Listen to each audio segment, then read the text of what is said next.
وہ کسی اور کا نہیں ہو سکتا۔ اب دیکھیں اللہ تبارک و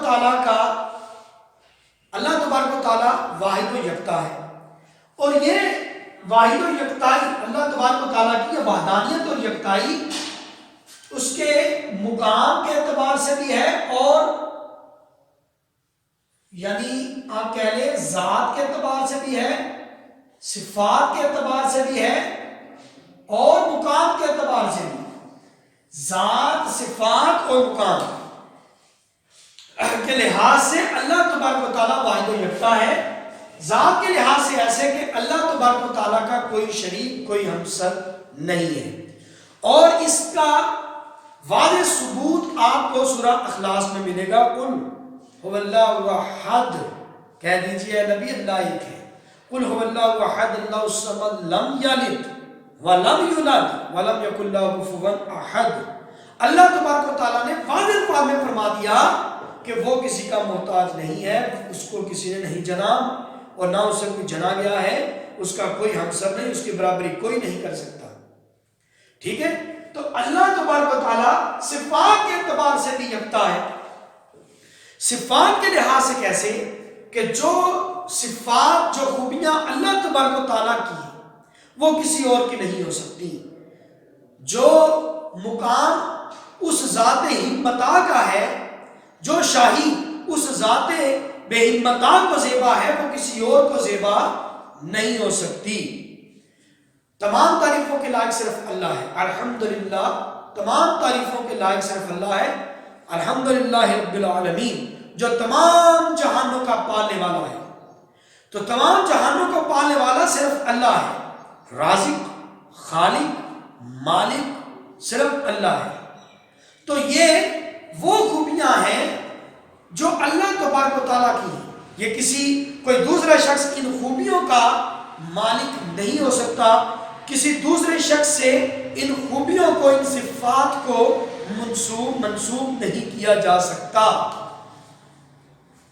تو مقام، اب جہاں تو ہے، جہاں کہہ کر شاعر نے اللہ تبارک و تعالیٰ کے مقام کا تذکرہ کیا۔ جہاں تو ہے، اللہ تبارک و تعالیٰ کا مقام صرف اللہ ہی جانتا ہے، اور اگر وہاں تک پہنچنے کی سند کسی نے حاصل کی تو اللہ کے حکم سے پیارے آقا احمد المجتبیٰ محمد مصطفیٰ صلی اللہ علیہ وسلم نے کی، وہ سند حاصل کی، اس مقام تک رسائی پانے کی اللہ تبارک و تعالیٰ کی مرضی اور اس کے حکم سے۔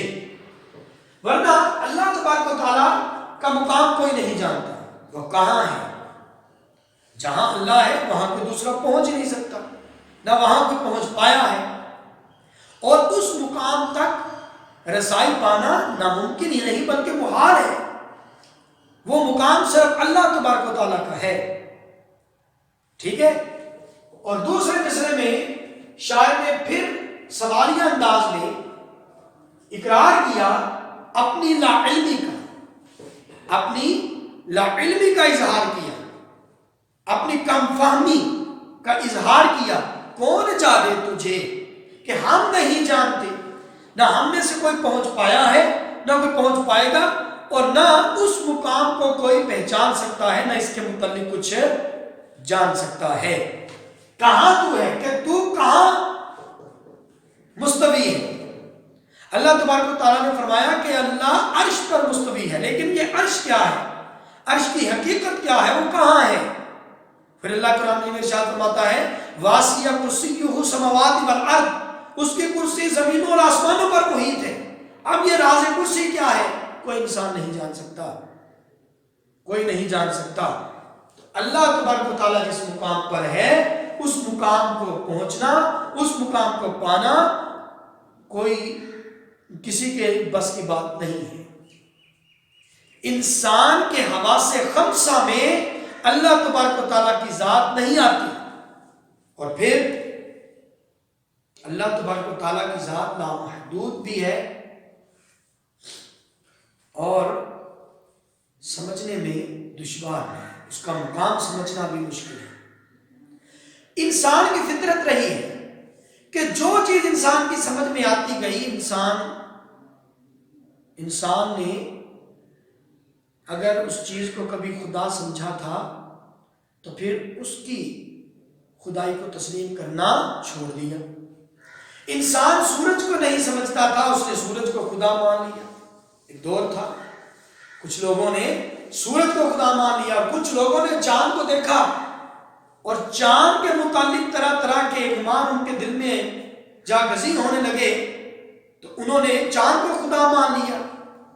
ستارے ان کی سمجھ میں نہ آئے تو انہوں نے ستاروں کو خدا کہہ دیا۔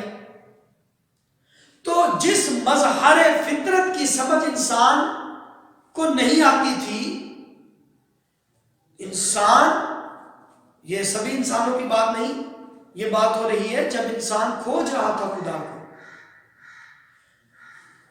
تو وہ مجبور ہو جاتا اسے خدا تسلیم کرنے پر، اسے خدا تسلیم کر لیا جاتا، کیونکہ عہد الست کی وجہ سے انسان کی زمین پر آنے کے بعد اس خدا کو ڈھونڈ رہا ہے، اس خدا کو تلاش کر رہا ہے اور متجسس ہے خدا کے بارے میں۔ اس لیے وہ مختلف مظاہر فطرت کو یا کائنات میں پائی جانے والی مختلف چیزوں کو جو ان کی سمجھ سے بالا تر تھی ان کو خدا مانتا رہا، لیکن جب سورج کی حقیقت سمجھ میں آ گئی تو خدا نہیں رہا۔ لوگوں کے ذہن سے اس کی خدائی کا امکان نکل گیا، خدائی کا گمان نکل گیا، اور جب ستاروں کو دیکھا، ستاروں کے بارے میں علم ہوا، تو اس کے متعلق بھی لوگوں کی آراء تبدیل ہو گئی۔ لیکن اللہ تبارک و تعالیٰ کو آج تک انسان نہیں سمجھ پایا، اس کے راز آج تک نہیں جان پایا، جبکہ اللہ تبارک و تعالیٰ کی کھوج میں صوفیہ کرام نے اپنی نفی کر دی، خود کو مٹا دیا اس چاہت میں، یہ انسان کی فطرت ہے۔ لیکن اللہ تبارک و تعالیٰ وہ ہستی ہے جو عقل میں گر نہیں سکتی، ٹھیک ہے؟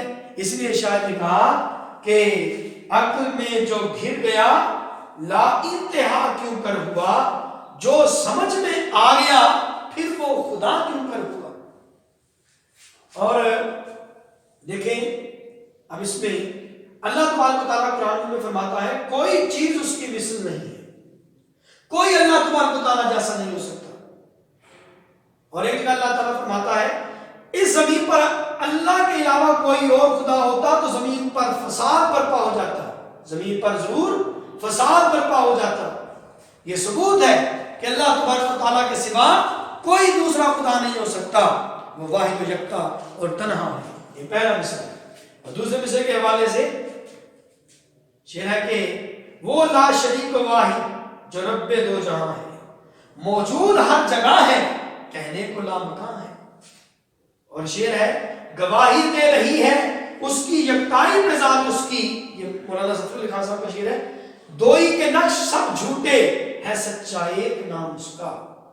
اور شعر ہے ہر ایک ذرہ فضا کا داستان اس کی سناتا ہے، ہر ایک جھونکا ہوا کا آ کے دیتا ہے پیام اس کا۔ تو یہ اشعار ہیں، تشریح کے ساتھ نوٹ کر لیں، لکھ لیں اور یاد کر لیں۔ اگلے لیکچر میں دوسرے شعر کے ساتھ حاضر ہوں گا، جب تک کے لیے اجازت چاہتا ہوں۔ اللہ حامی ناصر، خدا حافظ۔